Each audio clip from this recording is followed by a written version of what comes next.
Hi everyone, good morning from Vienna. Welcome to my YouTube channel, Making It in Austria. My name is Adela Mehcanic. I'm your host for today, and I have a great pleasure to introduce you to Robert Axelsen. I hope I pronounced that well, uh, as our guest today. Welcome, Robert, to our channel. Thanks for having me. It's a pleasure to be invited. Thank you so much for joining us. Let's start with who's Rob? What is that would you like to share with our community for today? Yeah, it could be a long story. No, let's try the medium long. So I'm Robert Axelsson. The pronunciation in Norwegian is Axelsen, but the English one is perfect. Um, so I'm from Norway. The reason I'm in Austria is because I met my Austrian wife, or now wife, in Dublin when we both worked there back in 2007. We both worked then in tech, more sort of business development or sales, junior Mhm. sales, cold calling. Um, and then we met each other. We moved to Norway. We started a family. Um, I've had different roles before I kind of ended up being what I am now, a developer or developer advocate. So in Norway, I worked in mainly customer service. I also tried to make a business on my own that I kind of could take with me when I moved to Austria. And then since about 7 years, we've been here. So that's the short answer, I think. Yeah. Very nice to hear your story. And if the title is Move to Austria for Love, because so far I Yeah. had many women on my channel who moved from abroad to Austria because their husband is from Austria. So you are the very first guest who did things, yeah, the other way around. Yeah. So how Good. is it? Yeah, tell me. Yeah. Yeah, maybe then it's appropriate because I moved to, yeah, maybe fast, maybe go back a couple of years. So before I moved to Ireland, I tried to figure out what to do, Hmm. because it ties into my developer career. As a kid, I was always a bit nerdy and into computers, but I never really learned programming. Hmm. I remember trying it and then following a book called Java in 21 Days, and I did the first exercise or exercises, and stuff happened on my screen. But I felt stupid because I didn't understand what the language syntax meant. So I just stupidly typed out what it told me to type out, and stuff appeared on the screen like they said it would. But I didn't understand how it happened. And most of the time in school, I was a good student, and I managed to be a good student just by listening to the teacher, Hmm. understanding it or processing it, and then, aha, I know it. So, like, of course, I would do homework that I needed to do, but I think I got a bit for free because for me, it didn't make sense to not listen to the teacher. You're in the classroom, the teacher is saying something, be quiet and listen. Like, Yeah. very following authorities, I think. So I didn't have those problems. And then we encountered more advanced maths, not so advanced, but like equations and arithmetic and stuff. And I remember being confused because now I was supposed to memorize a method and just use it, but I felt stupid because I felt like everyone knew how Pythagoras, for example, came up with this method, Hmm. like really in depth. And I didn't have a teacher that could kind of point out to me, like, "Hey, Robert, you're struggling more now with maths than you used to. What's up?" So I took that kind of with me, as in like I didn't get past that, and the same happened with programming. Hmm. So all this to say that when I then were to choose what to study, I didn't choose computer science because then I needed a bit of extra math that I didn't have. So I never failed maths, but I had lower grades in other classes, and I definitely didn't want to choose to have more maths because I was struggling with it. So I therefore I started university first time for psychology. Hmm. It was like a 1 year study that you could qualify for a 5 year diploma study. I think it was like 450 people, and out of those, the Oh. next year would be 35 or something. But I kind of liked the first half a year, but then I discovered student life and partying, and I kind of chose a bit of a I didn't have the right discipline, Then I went military service and civil service for a year. I worked in the theater, in the culture industry. That was nice. You can do that in Norway, not just health. Mm-hmm. And then I went back to university. This time I tried, sorry, a bachelor in antique studies, and I was going to specialize in philosophy. But then after going through the same again at the same time as I was then doing freelance theater, sound, light, stagehand stuff, Mm-hmm. um, together with my studies, and it was always festivals around exam time. I needed money. I wanted to party, so I kind of prioritized that. I never failed anything that I went and did an honest paper on, or like, yeah. But then at some point I ran out of student points, Okay. so then I decided to try and get a job, and I was looking randomly at some. I was thinking, hey, maybe I can work abroad. Then I came across a site, and I got a job at Xerox Mm-hmm. in a call center. So I think a lot of people have similar stories that they can speak a language and they're qualified. So suddenly, right after New Year's 2007, I was in Dublin working for Xerox in the call center. And then fast forward to what I Mm-hmm. said earlier, um, a guy that left Xerox, he joined a different company. He wanted to refer me to Oracle. I wasn't really looking actively for a new job then, but I could give it a shot. Then I got a job in business development consultancy, or I was a business development consultant at Oracle, mainly doing cold calls and sort of junior sales work, handing off the leads to a more senior salesperson or dedicated. And that's where I got the job then. A month before I was going to start, this colleague then invited me to a summer party for the um, company. He could bring guests. And that's where I first met my now wife. So we were already involved before I officially started. And then Mm. um, that's history from that point. So yeah. A lot of partying. I didn't know that people from Norway are into partying. We don't have the best drinking culture. Yeah, the When we Finnish. first party, we party. Yeah. I used to work with few people from Norway, Finland, and Sweden when I was working for Tele2 back in the days. Yeah. So, and how about now in Austria, Rob? So, what do you do at the moment? So, what you Mhm. said, dev advocate. Yeah. Um, yeah. So, how does it feel to be in Austria? So, any huge differences that you see between Norway or Dublin or here in Austria? Whew. I remember we were at the not the sales seminar, but sort of like I worked with sales for Scandinavia in Oracle, and then we were once somewhere in Sweden at a sort of get together, and there was a speaker, and the speaker was talking exactly about cultural differences. He had Mm-hmm. done like huge survey over many years, can't remember the multitude, but it was nice then to see that he put Norway and Austria in the same category. Out of how he categorized the survey results. So there are some similarities, not that I remember all of it, but I can see some of it. Mm-hmm. But I think both Norway and Austria are very have a lot of dissimilarities between different parts of the country. I especially see that in Norway, and also a lot of dialects and different cultures within the Mm-hmm. country. So of course there are, it's not all that black and white. When it comes to Dublin, I kind of liked it compared to Norway, and there's some of that in Austria, that there's a bit of a in Norway, if you meet someone on the street or if you Mm-hmm. deliver someone in the kindergarten, you don't speak together.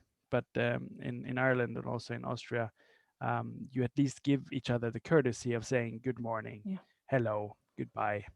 And I like that there is at least this there's this expectation that you should treat each Mm. other with at least just acknowledging the other one's presence. So I like coming from Norway, where we can be a bit cold to each other, to be honest. We are very friendly and warm to our family and to our closest friends. But beyond that, we can be a bit cold. And tourists tell me, oh, but everyone in Norway is so nice. Yes, if you are a tourist, you come to Norway, people try to help you because they want to be friendly to tourists. But I don't want to downplay my country, but that's a bit of how I grown up. Um, Coming to Austria was very nice. We decided to move because we wanted to make a decision before the kids were old enough to go to school. My wife has a bit smaller family than me. I have a big extended family on both sides of my family, my mom and my dad. Um, and as a not so sentimental man, I don't mind so much to be for periods of a stretch away from the family. And she had at that point been abroad for 8 years. Mm. So when she had two deaths in her family in like a year or two's time, so um, she felt the pull much more, and I was totally fine with giving Austria a try. Warmer climate, things are cheaper, but the salaries are lower. Healthcare seemed similar. Mm. So I really like it here, especially. It took me a long while because I'm from a city that is the rainiest, at least bigger, or not big, but a city in I think Northern Europe at least. I think maybe even Europe in terms of millimeters per year. Mm-hmm. So when I moved here, it takes a while to kind of acclimatize from. If it goes a couple of weeks, you'll be like, I need a little bit of rain. There's something strange that it needs to rain. But that actually took me many years. I would say maybe 3, 4 years before I didn't start complaining that it didn't rain enough. So now I'm more. If I go to Norway, I'm like, oh, it's so cold. Which, yeah. So I've gotten used to it. Is what I'm trying to say. And that's nice. Mm. But what you said about keeping the distance, being a little bit cold to people who are not part of your family, I remember that from Sweden. So keep like Yeah. 2 meters apart, and I think you were perfectly prepared for the Corona COVID Yes. situation, Yes. like 2 meters apart always. And I remember with being on a metro, everybody's like. Kind of keeping apart, so it's not Yeah. coming too close, and you never look people into the eyes, and Nope. everybody's on their phone. It's And so strange to hear from the outside, I think. And I tell people, and some people are like, maybe you're the strange one out because it sounds strange to have it like that. But we fill up the buses yeah. seat by seat. God forbid that you want to sit Mm. beside someone if there is another place, a space free. You only do it if you have to. Of course, these are stereotypical things, but it's like this is the majority of people behave like this on the bus. There's always Yes. exceptions, right? Yes. And then the same thing with even seeing someone that you kind of have said hi to before with an acquaintance that lives down the street. And if you walk to the bus in a different culture, you say, hey, you talk Yeah. about the weather. But it's commonplace that people are actually both trying to avoid. So God forbid you have eye contact, because then you might have to say something. So it's like it's not a good mentality, to be honest. It's And not the cut the line. So I think that was people standing in the line, or at least in yeah, Sweden. So when we had this kind of gatherings or get together, so everybody's standing in the line, and God forbid that you cut someone. So yeah. they said they will not say anything, but they will be very, very disappointed. Yes, yes. It's the same if you bump into someone Uh-huh. in the shop. It's the same. No one wants to really say sorry, and they're both thinking it was the other person's fault. So, but it's nice to at least here in Austria and Ireland, you say like, "Oh, entschuldige." More in Ireland than Yeah. in Vienna, to be honest, because there could be a bit of this grumpiness. But it's interesting to see how it's Yeah, different. yeah. But I enjoyed very much that all the time that I spent in Scandinavia. So Yeah, yeah, yeah, it's always yeah, good to and the people are warm once you get to know them. So yeah, yeah, that's yeah. really like that. So they will open the doors of their houses. They will spend time with you. They will show you around. But it's Yeah. just this the first step. This It is for takes more. first ice front or whatever. Yeah. So now you're in Austria, Rob, and Yep. do you speak German? Yes, that's the short answer. I never had German in school, so I struggle with basic grammar. And I haven't, to be honest, I have an ear for languages. It was the same problem I had with French, that it sounded like I knew more than I knew. But when it came to grammar and the fundamentals, I didn't have the right interest, or I failed. But in English, I always had an interest. So coming here, I've gone to some German classes, but I never Mhm. started A1. I started B something because I talked a bit with the family, and I could plow down, or Mhm. I can talk about chit chat, and I can use a lot of phrases, and I can sound like I'm smart. But then if I want to talk from my heart and I don't have the grammar, I sound like a broken Yoda or something. So my next attempt will definitely be some grammar refresher. Go so A1, A2 grammar before I go higher again, I think, because I'm really struggling with the basics. Yeah. Mm. Yeah, it's important. So it's Yeah. good to know a little bit of German, even though if you don't know it. And from my experiences, people appreciate, even if you think it's like, oh my God, there's no grammar whatsoever. It's Yeah. broken German and it sounds horrible. But in my case, and people that I talk to, it's they always appreciate it. So if Yeah. even if you try 2, 3 words, yeah, Yeah. it's good enough, and you're trying. Rob, how about, when you moved here, so how did you build up your, your network or within the Yeah. company outside? So is there, what's the difference between where you're coming from and here in Austria? Any tips? Yeah, I realized I forgot to answer you about the job, so that ties into that. Huh. So when I moved here, we had both our children were born, and the youngest was under a year old, I think. So I was spending some time because I didn't have a job to go to in Austria as a stay-at-home dad, and then we got a tagesmutter, Mm-hmm. a daycare assistant or whatever it's called in English, that would take care of her half a day. So then I had more time, and then when I moved, I had already started in Norway to make a B2B or selling to businesses, websites, and such. What is now very popular digital transformation. So there were some other products as well.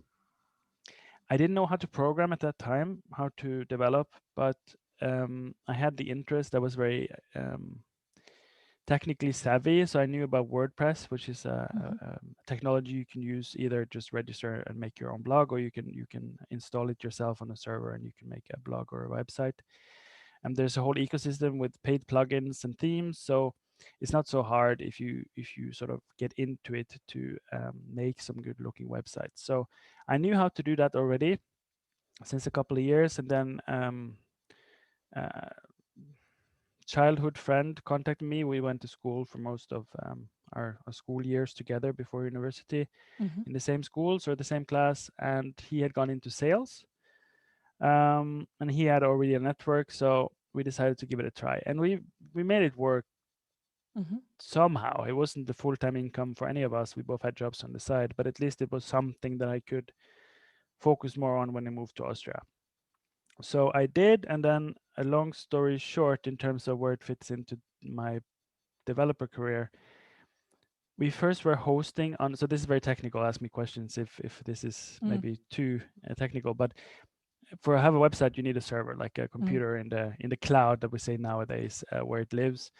And we used to do that in sort of like more of a um, commercial shared hosting setting, Mm-hmm. which means you get a dedicated place on the server, but it costs more then. And we wanted to host for more customers. So I was like, maybe we can have our own server and we can manage stuff ourselves and save costs.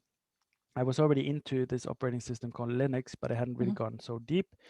So I found linuxacademy.com, and I managed to learn myself enough system administration, like it's called, to set up my own server, or again, renting the server somewhere else, but taking care of the different clients in the server ourselves. That was a nice experience. And then I was eventually thinking, maybe I can do the same with programming. And then I found some courses. Eventually, it really stuck with me when I found Mm-hmm. freecodecamp.com. And there I learned to program, supplementing with other courses. That leads us to, after being at home for a while, working from home and having like my daughter full day or half day, and a bit isolated and lonely maybe at times. I looked into WordPress Meetups. I went Mm-hmm. to that sometimes, and then when I found Free Code Camp, they tell you to seek out a local group, but there was no Mm-hmm. local group in Vienna. And then they encourage you in the website to maybe you can set up something yourselves. So I did a Facebook group. No one joined. And the next day, I asked my wife, "Can you maybe join the group on Facebook?" Yeah, she joined. We were two people. Next day, no one more. And I was like, "Oh, come on." So then I reached out to the founder of freecodecamp.com, Quincy Larson, and said, "Can I make a meetup maybe for us locally in Vienna?" And he was Mm-hmm. like, "Yeah, just know it costs money, but if you want to do, go for it." So that's where my sort of meetup journey Mm-hmm. started. We had our first meetup at a Starbucks with 7 people, I think, and the next one at which now doesn't exist anymore, a co-working space called Sector 5, Sector 5. And then sort of made it into a monthly thing with 1 or 2 talks and some socializing afterwards. If there was sponsor, the sponsor would pay for pizza or something like this. It's quite common in Vienna, especially in the tech scene, but then also in the startup scene and such. And after about, I want to say 2 years, but it might have been longer. After a couple of years, I started 2 more meetups because also, oh yeah, no, we skipped the part that was maybe important. So after having done the free code camp thing for less than a year, I got my first job as a developer. So from self-taught, mainly online. Also, our mutual friend Daniel Deutsch was the one that referred me to you, and we got acquainted then after a year or a year and a half of me doing the meetup. He was joining and wanted to help, and he was a really good co-organizer for about 2 years, I think. Really good guy. And he had a similar journey to me. So around the same time frame, plus minus a year, I think we were both getting our first job as a developer. I have no degree as a programmer developer in computer science, but it was enough to get me there. It doesn't mean it was an easy journey because a lot of interviews or a lot of applications and a lot of interviews. But you need to be lucky and find the right person that sees that you're worth a shot as a junior. Fast forward to today, so we are in the pandemic, of course. I had a lot of online meetups last year. Taking a break on that now because I recently switched jobs. But I did expand with meetups because I like this so much to get the combination of something techy and, for me, nerdy and people. I like to have that kind of social aspect, and now I get to have a job where I get to combine those things, which was also what got me to be willing to sacrifice family time, etc., for having so many meetups every month and expand my network, become more of like an authority in these programming languages or in these yeah. The one meetup is for FreeCodeCamp, the other one is for Golang, a programming language. The other one is for Vue.js, a JavaScript framework. And then I'm now also joined the Vienna JS organizing team, which is the largest front end programming meetup in Vienna, which is started not by me, but I think around 10 years ago, I think, by another team. So maybe to conclude, developer advocate is a strange title, but it means that so because of internal stuff in my company, I cannot say everything, and some stuff will be a bit different for me in a year. But when we have everything open and available to the public in terms of a design system with components that developers can use to make their own website, again, very technical, I'm sorry. When that is in place, I will also have to do stuff to market this, to outreach, to get feedback back from the people that are using this as developers in the community. And now in the year up to that, I get to do that internally in the company. So it's like about 2,500 people worldwide. And we have different locations. So I want to align with them to make sure that they can use our internal dev product, let's call it like that, and that they are easy for them to use, and that we can help improve it, that my team get the feedback necessary to make the right adjustments, and that we have marketing material, documentation, all of the stuff that goes into making a good tech product. I think that's the short explanation. Yeah. So you get the chance to combine your both sides, this is techy, nerdy side, and working with people. So and developing the business. Yeah, it's cool, and really cool. Rob, how about for people who are watching this and thinking about moving to Austria? Any tips that you would like to give them? So not necessarily developers, but in general, tips how to prepare for moving here with or without a job, or with or without a family. I've met some people like this also in my work with the meetups. I think the most important advice, unfortunately, is that depending on your visa status or where you are coming from, it can be really tough, unfortunately. Mm-hmm. So it's really risky to do it if you don't have a job yet and you think within the next 3 months, 6 months, you will get a job. In my experience, unfortunately, depending on your surname, your picture, it shouldn't be Mm-hmm. like this. Depending on the industry, it could be hard to get your first job. So if you can, I would Mm-hmm. start applying and spend, half a year to you really have some good leads or to have some commitment or you have a job before you move. I'm fortunate because I have a surname that doesn't sound so, I don't want to say it the wrong way, but doesn't sound so exotic. My wife, for example, has a surname that sounds is from, I think, Czechoslovakia, and there was a problem for her in Norway when we lived there, Mm-hmm. because we have the same kind of prejudice going on. And I think people are aware of this. I just want to emphasize that's don't take risks if you don't have to. I understand for some that it's a risk they have to take, so they're in a different Mm-hmm. position. So for me, I can only say that I've been privileged in that it was a bit hard to get all the papers in order when I got here. We were in Magistrat here and Magistrat there and in and out. And eventually, I'm here officially the first time on family reunion with my wife. Mm-hmm. Or were I? Because we weren't married before. Yeah, there was something at least. Like we had kids Mm-hmm. together and it was Okay. qualifying for that. Um, of course, that changes if you get a job. And if I'm from not from a EU country, but from I think it's called EEA in English. Mm-hmm. Um, so that made things slightly easier, but not as easy as if I were a EU citizen. Um, one mistake we did was that we contacted a logistics company and asked, "Hey, we have stuff to move. Can you help us with shipping some boxes?" And they were first like, "Yeah," and then he was like, "Okay."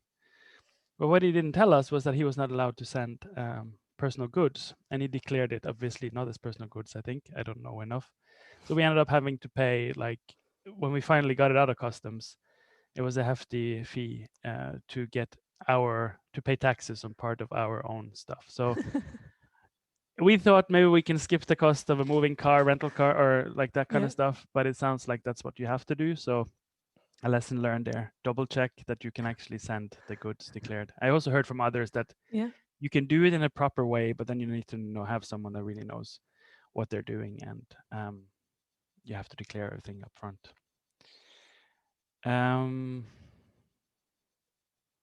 Kindergarten is similar in Norway, to be honest, Mm-hmm. but I think it's slightly easier in Norway because everyone has the right to have a spot. I think it's similar in Austria, but in our experience, you can fall between the cracks. Mm. Or to be honest, it's the same in Norway. Here you have two times a year you can get in Norway, basically just once a year, at least how I remember it. So if you do move with kids, of course, it makes it more complicated. Maybe even before you get there, but you might not be able to because you need an address. But as Yeah. soon as possible, contact the authorities. Maybe even consider like private kindergarten, like Kinderfreunde, for the first time, because in our experience, it can be easier to get accepted there. Um, yeah.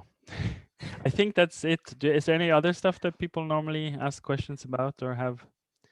No, that's more or less, it's the first thing is usually, the job. So Yeah, that's super important. And what you said is aligned with what other people were saying as well, just to make sure that you map kind of your skills, your experience to the job market, to do a little bit of research before yeah, if you decide to come here without a job. So it's super important to know what kind of industries or what is happening on the job market, who is hiring, and what skills do you need. yeah, Yeah, super important. And then you have, of course, this bureaucracy and yeah, getting your papers in place, which can take some more time for some people or less time yeah, for others. But if you have a good support from a company that you're going to work with, so that definitely helps if they continue pursuing that and yeah, actively asking what is and when it's coming and so on.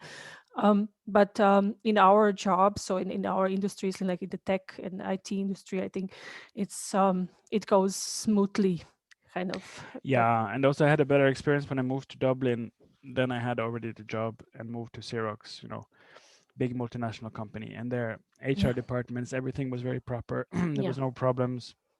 The only thing I would have wanted is more. I think we had 2 or 3 weeks of a bed and breakfast thing. I think it was Mm-hmm. just 2 weeks, to be honest.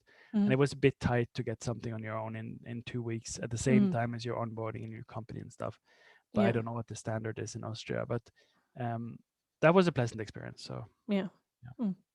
Good stuff, Rob. Thank you so much for sharing. And yeah. before we wrap up, I would like to ask you if you have any book to Oh, recommend to our viewers. that's a good question. Currently, I'm reading something. I will have to check what it's called 1 second because I don't have it in front of me. But it's something to do with developer relations, which is what my new job is about. The Business of Developer Relations by a friend of mine, Mary Thengvall. Um, I like to read a mix of things from non-fiction, sort of Mm-hmm. self-help or inspirational stuff, to fantasy fiction. But right now, this is my focus.